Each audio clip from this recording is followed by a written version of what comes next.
just for a second, imagine your home free of clutter. I'm hoping that this is an exciting vision for you, and this is something that you've already been dreaming of. If this is you, I have something that you're going to want to attend. It is my upcoming free 5-day challenge called Re-energize your home. The focus of this free 5-day challenge is to get the clutter out of your house finally, because if you're like me and you know what it's like to have some clutter in your house, then you know that your biggest desire is to have the clutter be gone. And I show you over the course of 5 days, the psychologically based strategies that will help make the decluttering work not feel like work, go very quickly, and be really effective. So let's go do this together. All you need to do to join me in this free challenge is to go to procrastinationcoach.com/yes. Again, it's procrastinationcoach.com/yes, and sign up and register, and we will start together starting September 16th. I can't wait to work with you. Welcome back to the Make Time for Success podcast. This is Christine Lee, Dr. Lee, and this is episode number 196.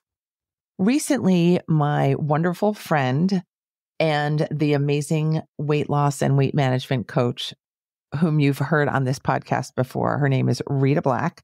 Rita invited me back onto her podcast, which is the Thin Thinking podcast, to talk about the twin issues of aging and clutter. And lately, I have been focusing on both of those issues very intensively to help my clients and the clients who have been coming to me. And we just got into such an amazing conversation that I asked Rita if I could re-air that recording on my own podcast. And so you're going to hear Rita being the host of the podcast in this recording, but it's really me providing the main teachings because I'm the guest on her podcast. So I hope that is clear. I think you understand what I'm saying.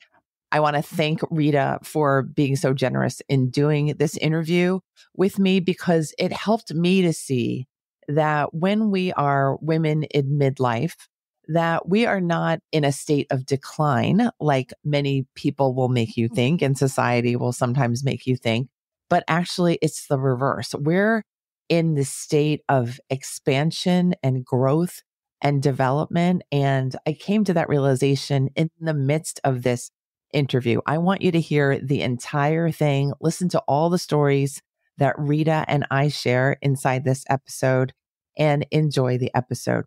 I want to also mention that this was all in the efforts of promoting my upcoming free 5-day decluttering challenge. It is called Re-energize your home, and it starts September 16th in the year 2024, if you're listening to this on replay. And we are starting soon, and I'm so excited. And all you need to do to get into this challenge and participate in the mass decluttering that we're about to do is to go to procrastinationcoach.com/yes to sign up. And you just give your name and your email address, and you'll get all the information that you need after that. And one last note before we hop into the episode, it was Rita's birthday 2 days ago. On September 10th, she turned 60. So I wanted to send a very happy birthday message to the whole world, to Rita Black, because she's been wonderful, an amazing friend, teacher, mentor, and weight loss coach. All right, so let's go listen to this conversation together now.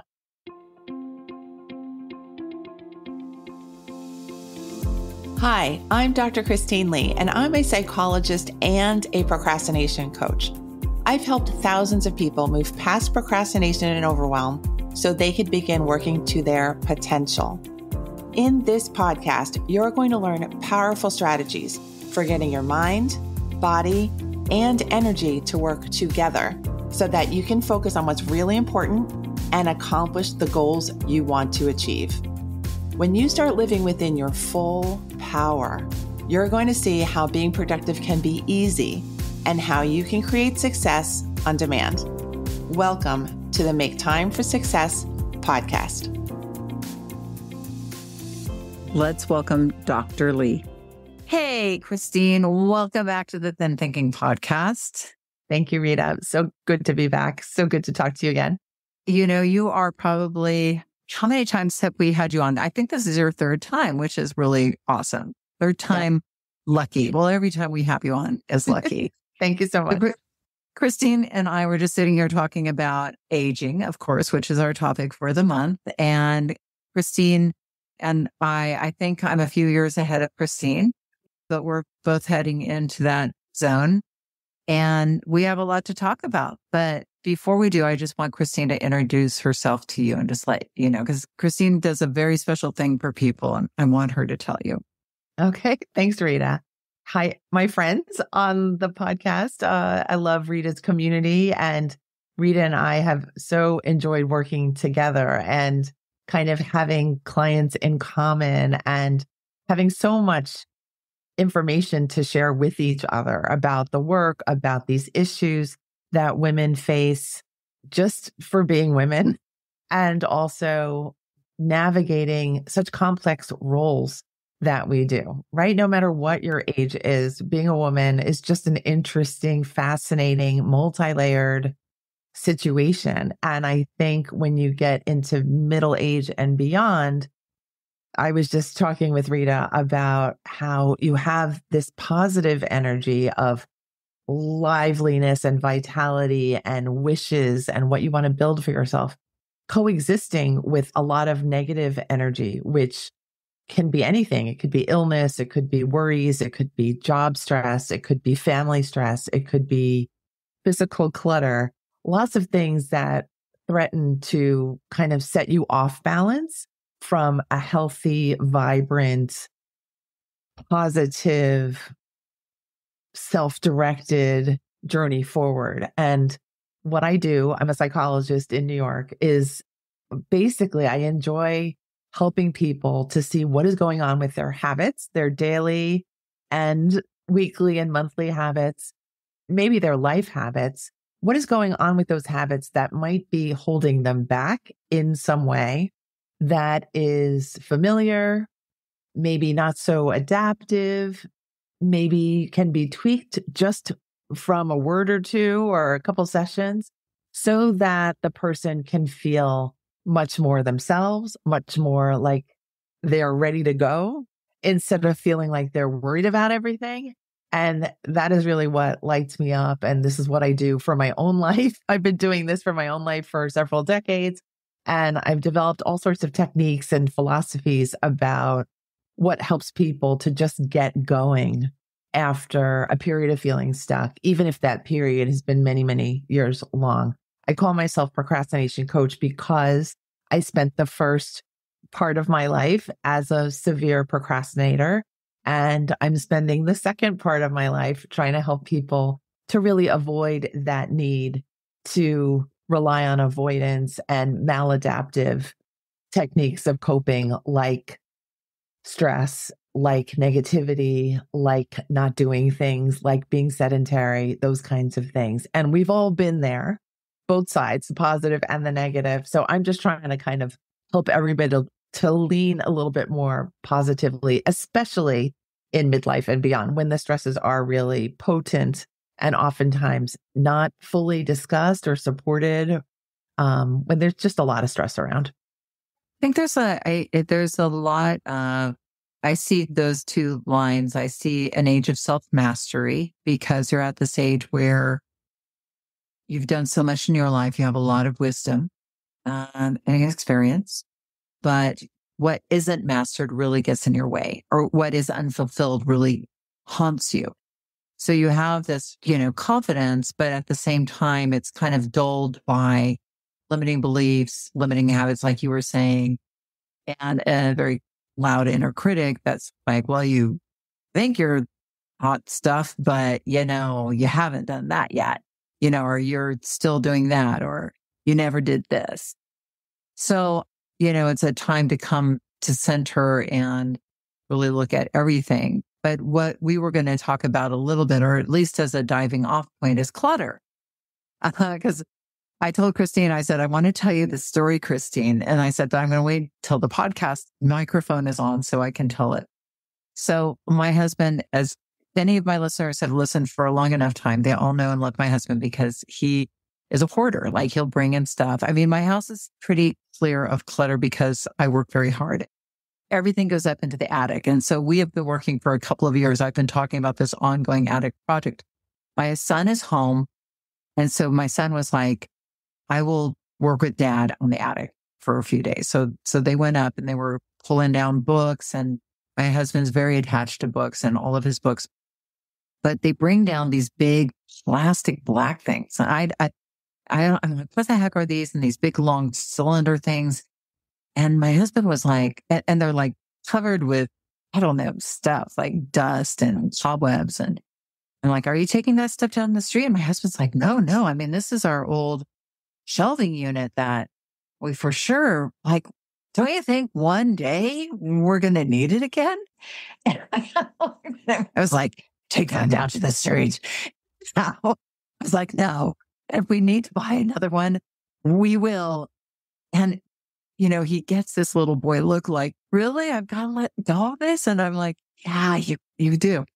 So why is that, Christine? Like, because I see that so much. I mean, even myself, I was cleaning out my office the other day, and I was, you know, clearly things that are just like, Rita, chuck it away. But there was this, even taxes, like my son was working on my taxes from 1994. They were up in the attic. And I was like, oh, those are receipts. I might want to look at them and remember what I bought in 1994. I mean, like, how ridiculous is that? But there was this part of my heart. So what is that about, and why, as we get older, does it seem to get deeper? You know, that I don't want to let that go. I love you so much, and I have a feeling I will love your husband just as much as I love you. I think I can't explain that entirely, right? It's a little bit of a mystery of life, is what is attachment and what makes us care for things as we do, care for people, care for shelving, care for old shelving that we haven't even thought about. And I think rather than explaining it, I just would like to marvel at it. Like, we're all capable of that attachment process. But what your story makes me think of is how much room that we have for attachment, but also how much room we can create when we know that not all attachments are created equal, and that we have some say over that process after the attachment is made. And of course, before the attachment, we can also say, you know what, I'm not touching that. I'm walking by that in the store. They say that once you touch a sweater in a store, you feel like it's yours. I can't explain why that is, but I know that that's what they say. Like, if you want to kind of maintain a budget, don't touch things when you're shopping. And I do think that it's all energy exchange. So I teach people that our physical clutter is energized. It may seem inanimate to you, but it's literally, you know, comprised of atoms, and also contains our projections of memories, of thoughts, of value, of emotion, of sentimentality, of history, of sometimes even hatred, right? Sometimes you hate your clutter. It can carry really intense energy, I think, also. And the fact that we call it clutter is just a whole other layer of energy that we have to manage, which is, I am living with something that I have deemed not necessary, not beautiful, not loved. And I think as I've worked with people to gradually get the courage to chip away at their clutter day by day, I see how important it is to give yourself that zone of freedom in your space, because we're talking not just some random space. This is your home. And it's very much like your heart outside of your body is your home. and it should be comfortable, and it should be as open, I think, as you can manage. And that doesn't mean that it has to be clutter free or minimalist in any way, but that it reflects kind of your freedom of movement and your freedom of feeling. And we are allowed to be attached to anything that we want, right? Rita can see in the video, I've got this kind of neon, funky piece of art behind me. And I, for whatever reason, I know a bunch of reasons, got attached to it and I purchased it and it's in my home. Does it fit with anything else in my home? No, but I'm allowed to do that. And I celebrate the fact that we get to do this as individuals, that we get to decide who we fall in love with, right? We get to decide what we care about. That's kind of the beauty of living. Clutter for me is kind of almost the opposite. It's like what we've already decided we've fallen out of love with. And much like you wouldn't necessarily keep a whole bunch of your ex-boyfriends or girlfriends in your home with you, why are we actually tolerating this energy that we no longer connect with, that no longer makes us feel elevated or well? It actually makes us feel depleted or burdened. And, when you really take a look at it, it's a very important thing to sort out. And I see people, including myself, leaving it to the very last item on the to-do list. And then it's like this nagging thing because, every time you walk by the pantry, you see it's a mess or you see the expired food. And it's like a constant pinging. And what would life be like without this noise? Right? How would you feel? How would you operate? Could you do more things? Could you rest better? Could you feel better about yourself? All these things are possible. Yeah, that's amazing. You're absolutely right. Before we turned on the microphone, you mentioned something that was interesting to me about clutter, because you were talking about passive and active. Passive and active. Can you speak to that a little bit? I want to know more about we collect things passively and then actively, I think is what you were kind of putting it into a phrase. Okay. What comes to mind, I don't quite remember what we were talking about, but what comes to mind is actually women of a certain age are getting clutter that they never asked for. Oh, okay. Were we talking about that? Because we're talking about... tell me about this. So women of a certain age are getting passed down stuff from their parents or from other people are downsizing, they're getting their stuff. Their kids are leaving their stuff in their home, in their basements. There are gifts coming in because gifts will come in. And there's no reverse flow. There's no in and then out process. And what I've seen is really woman after woman after woman with a whole room or several rooms in their home that are a source of embarrassment, that cannot house people, do not serve their original purpose, feel like they're constantly calling the women to declutter. And it's not junk either. It's actually serious stuff in there. Pictures of family. It's old paperwork from old careers. And it's stuff with a lot of sentimental and life meaning. And I really always, no matter what I do, I really try to respect and honor the person's journey, because just because I don't care about the stuff doesn't mean that it's not super important in some way to their life story, right? And it can take years to coach people sometimes into letting go of certain things. And I am just not surprised by that at all. I get it, because you know what? There are things I can't even think of for myself right now that I need to let go of, that I'm still not letting go of, right? I'm not going to judge because I'm just like you.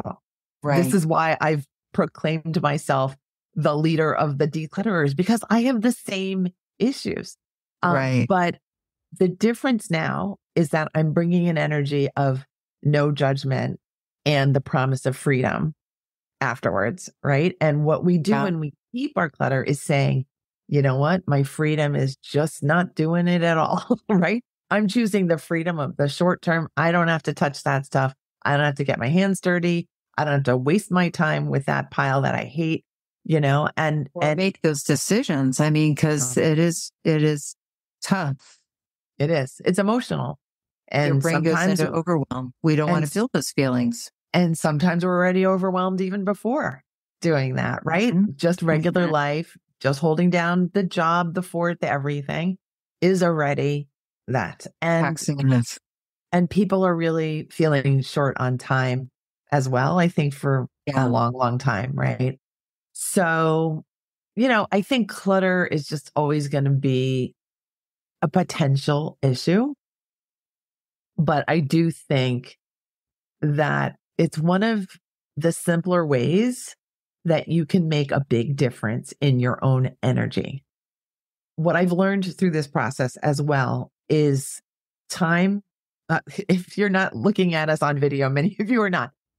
One finger I'm holding up, it represents time, and the other represents energy. And so many of us spend so much of our effort really trying to save time in some way, or we regret the use of time, or blah, blah, blah, when really what we're actually needing to manage a little bit more closely and smartly is our energy. Because our energy is really like our life force. Time is just always going to be ticking by. We really don't have control over that so much, right? We can try to make the most of what we have, but our energy is something that not only can we use really much more carefully and mindfully, but it's also something that we can replenish. And that's something that I've learned through social media and following all these people who are saying this kind of a thing, but also seeing that when you get rid of clutter, you actually get your energy returned to you. And that is just, for me, like, this is fun. Yeah. I don't see need, people transform their energy. Yeah. I need, this new high that doesn't cost anything. That is just like, I can get this at any time. I can help someone declutter, or I can declutter myself. And I just think it's important to really have people understand that their energy is at stake. Yeah, that's amazing. What are some main roadblocks that you see with people and decluttering? Like, what are some, other than like just feeling overwhelmed or too tired? Like, if I was actually going to, like, if you were like, Rita, well, all those books behind you, like, what? It doesn't seem like you've read them in the last year or two. Like, why don't you just put them in a box and give them away? I would say, well, I might need them one day. Might need them for research. I might need them to refer to. So why? And like, there must be some main psychological, like, what are some of the main ones that you see coming up for people when you're working with them? Okay. You've already covered, I think, one of them at least. So 3 things come to mind, not all psychological. The first is physical pain. Some people are ailing, right? Their knees are not working so well. Their back aches. Clutter can be, right? Garage clutter can be really heavy, kind of, right? Some scary stuff in there maybe, or just so many years piled up. It can be almost dangerous, a situation. So I've definitely heard people saying, I physically can't. And I've seen time and time again that actually you can, right? And it just, you need the support. You need to make sure everybody's safe, but everybody can do this piece by piece decluttering. And I definitely teach this piece by piece, like you do 1 to 3 items, call it good, and then learn to nurture that feeling of, oh, wow, I've accomplished something. I've started. I'm not injured. I'm not hating this. I'm actually finding stuff and I'm making decisions and I feel okay by this. So it's this kind of, healing process. I do think it can be a healing process. The second thing was what you touched on, was the idea that I might need this someday. Big block for people, including me. Lots of us were raised on the don't waste anything, don't let anything go kind of model. I certainly was raised in that way. But as we know from just thinking about positive psychology and manifestation language, that anytime you're feeling in need, you're actually going to put yourself in a state of need, so that there is a fear that there's something that you're going to be unprepared for, that you won't be able to manage. that you won't have the resources for. But when you look at your abundance of clutter and your abundance of resources and talents and money, to be honest, there really is no lack. And honestly, you want to put yourself in a state of abundance anyway, because you really are living abundantly. You have so much that you don't even know what to do with the stuff.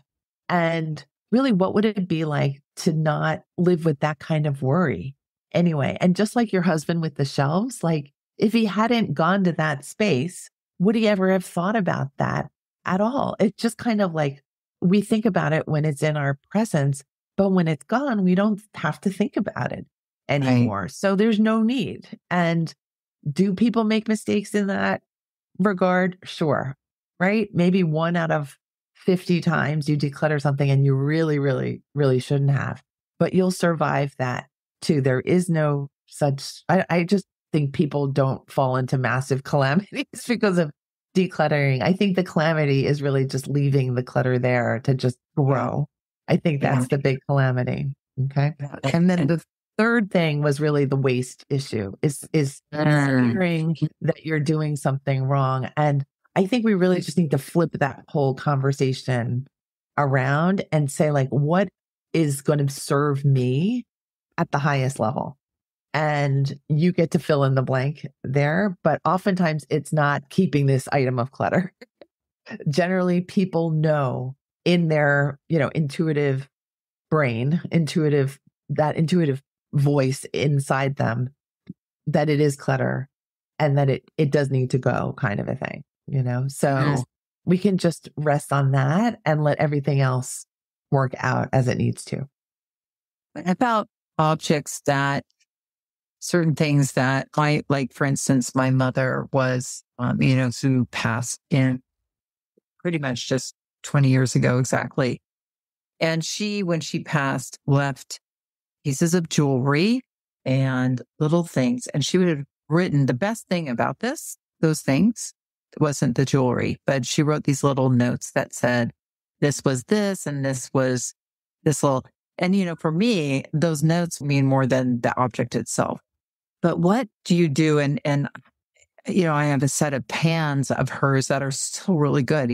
Can you believe this? But they're getting a little crotchety now, but they were like the 1950s, but these were like, they built things to last back then, like those old cars you see running around. These pans just like had a long, long shelf life.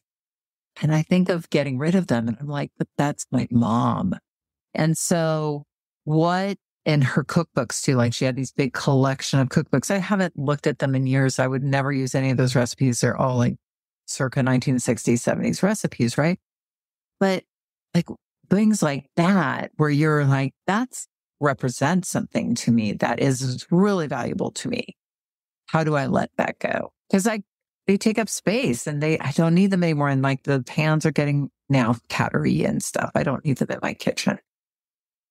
So this is a beautiful question. It's, I think, the central question for many sure women and also about so much of the clutter. And you said so much in there. It's fascinating, right? And you said, it's my mother, right? And it represents so much. And that is all true. And you'll never lose your mother. Yes. So that's just, for me, very central, that no matter what you do with the stuff, you'll never lose your mother. And then my question would be to you, like, what do you wish for? And the wishes that you had were not to get rid of your mother. There was nothing in that, what you said about getting rid of your mother, but you did wish for more space and you did wish to be maybe done with the tattered pans. Yes. And that's something I think to be honored. And so there is that energetic connection with your mother. And she did that lovingly, right? With the notes, with the jewelry, and with the cookbooks. And there is love everywhere. But I think you can safely, and honoring your mother, still let that stuff go. Do you have like a system, like something like that? Seems to me, something I did with the pans was I put them in a box and I didn't get rid of them yet. I just like put them away and I kind of hid them away so that they weren't in my cupboards anymore. They were just in this box. And then I forgot about them. Like I forgot they were there. They were like, I kind of said a little prayer over them as I was taking them out and had some, and then, like, thank you for serving me for my mother.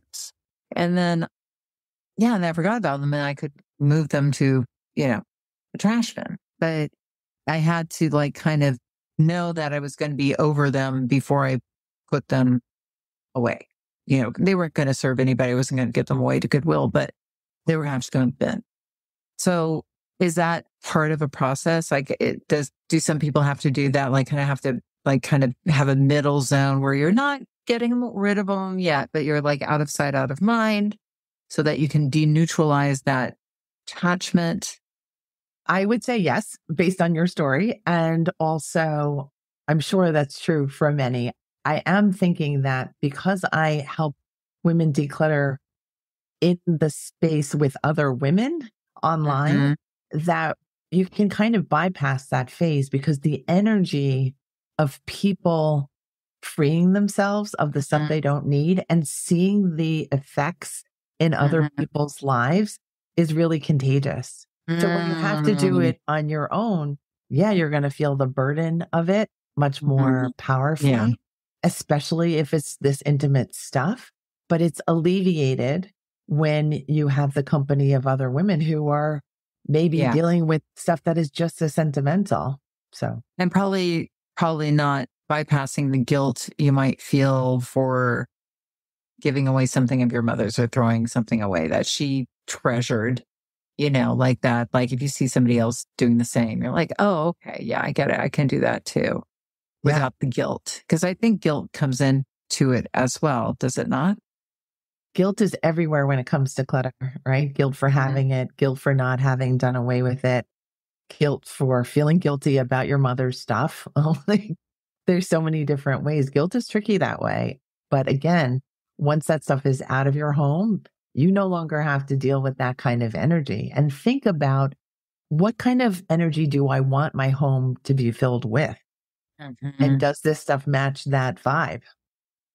Yeah. So I have another question. This is so fascinating. So as we age, I'm going to be 60 and I have been contemplating this so much this year, just like the whole, what my next chapter of life is. But at the same time, as you get older, you're also looking at the different chapters of your life in the past. And again, I'm not surrounded by my past. Like my office is very present. I mean, even though a lot of things I was like, I could probably declutter this, but it's very, I don't have a lot of like things around me that remind me of me, like when I was in my 20s or my 30s. But if I got rid of something, like I have articles of clothing, for instance, it was so hilarious. I remember because, I've lost weight, like I lost weight a long time ago and I've kept it off. And I remember one of the things is like when I had lost weight and I was like around 45 or something, I still had something from high school. Like I couldn't believe that I had it. Like they made clothes pretty good back then too, So I had this shirt and I could fit into that shirt. And I was like, I don't want to give up this shirt. I had this in high school. And then, during one of my thin phases in high school, because I was heavy in high school as well, I was like, I'm fit into it now and I'm not going to give it up. Then I was just like, Rita, you're being so ridiculous. But, like we have these encapsulated memories of who we were. And we don't want to give those up because it's almost like, like this from an energy and from a psychological, it's like, I'm giving away that piece of my life. It kind of feels very attached to that, right? Do you see that a lot too? A little as less. People get older, like a little less because I think I see more the kind of passively received clutter more so than hanging on to pieces of a former life, I would say.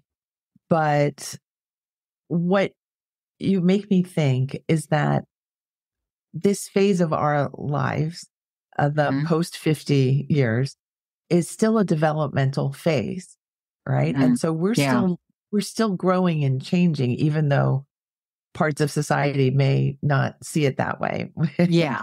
may see it more as a stagnation or a decline. And I think when you hang on to a past phase, it may block maybe a more vibrant movement into what your next phase could be. So that's what that I would say of any phase, right? Yeah. It's thinking about your security blankets when you're a kid, Yeah. right? You don't really do that when you're 50. You might have the memories attached, but generally, like, we're good. We're good without this stuff. That may be the main point of them all, that you're good without the need for the stuff. Mm-hmm. Yeah. Yeah. Okay. That's interesting. I love how you were saying your mother's 83 and she's just learning ping pong. That's so great. It's so true. We are always growing and developing if we choose to. I would say she's not learning. She's probably we're aiming for LA Olympics. 2028. Is she really good? She's I've got my competitive streak from somewhere. Does she compete on a team? She just restarted. So, but yeah, she's a vibrant woman for sure. That is amazing. So when people get clear, what are some positive things that you see people like stepping into because they've cleared their space? I think just the enjoyment of the space is actually no small feat, because I see people's before and after pictures, and the after pictures are like magazine layouts with the light streaming in, and the furniture just fits just perfectly in the space. And you can almost feel the person's joy, even though they're not in the picture, which I think is really great. And the transformations that people can do in such a short amount of time. I work with people in a very short span of a week to 7 days around decluttering. I think it's just amazing. So aside from the space transformation, there is the personal energy transformation where people do feel physically lighter. That's what I experience every time I manage to declutter, and also more positively oriented. So more willing to see, more able to see what the opportunities are, instead of feeling burdened by shame, guilt, embarrassment, can't have people over stuff, which is very prevalent because clutter is very prevalent. And so I'd love to see people connecting more, being more open, just opening your heart again. I think those are the great side effects of doing this work. Yeah. Okay. If they have somebody else in their household cluttering as well, do they kind of have a talk with them and get their permission or get them involved in the project as well? Have you seen that happen? The beautiful thing that I've seen over and over again is that they come to the work feeling very frustrated by other family members, but they leave the work feeling like they're really supported by the other family members, because the energy changes in the home once one person's energy changes. And so people can't resist helping, which I think is funny, beautiful, and also just like, well, of course they're going to help because they want that vibe as well. They want a clean, energized, uplifting space as well. Cool. Well, you have a challenge coming up. So tell us about this challenge that you can join for free, right? Is that correct? Yes. I invite all your listeners and all your listeners' friends to join. This will be the 6th time I'm running it. It will be running starting Monday, September 16th, and running for, I call it a 5-day challenge, but it's just a smidge more than 5 days because we have a celebration party at the end. And each day of the challenge, I will give a little instruction about energy, about clutter, about mindset, all these little pieces that we all need to be able to just get the bravery and get the courage up to use our time to address the clutter. It's called Re-energize Your Home. And like Rita said, it's totally free. It's really this fun, super energized, like hyper energized couple of days. So I invite you all to join. I've got a link for everyone to join, which is procrastinationcoach.com/declutter. yes. So it's procrastinationcoach.com/yes. And you can direct message me on Instagram if you have any questions about what I'm doing, what Rita and I have talked about, or the challenge. My Instagram is at procrastinationcoach. And people love this. I've had so many people, we've had Christine on before, and I've offered her challenges before, and people are like, I love that challenge. That was so fun. It is very thrilling for so many people. So, well, I'm glad you're doing this again. I'm excited, and I'm excited to have people sign up and enjoy this and get their space clean. I do think it is so important. I've been doing a lot of cleaning of I've got to clean my closet. I promised I'd clean my closet before I turn 60. So I have some room for some new, like, fantastic clothes for my 60s. I love it. And what a great role model you've been to all of us, your listeners, but also to me as well, as you know. And what a great way to celebrate this new transition for you, right? Yes. New I'm clothes, thrilled. open closet, dream big, look great, feel great. Yeah. And Yes. thank you. Thank you for letting me share all this stuff Well, about the clutter and the challenge on the show today.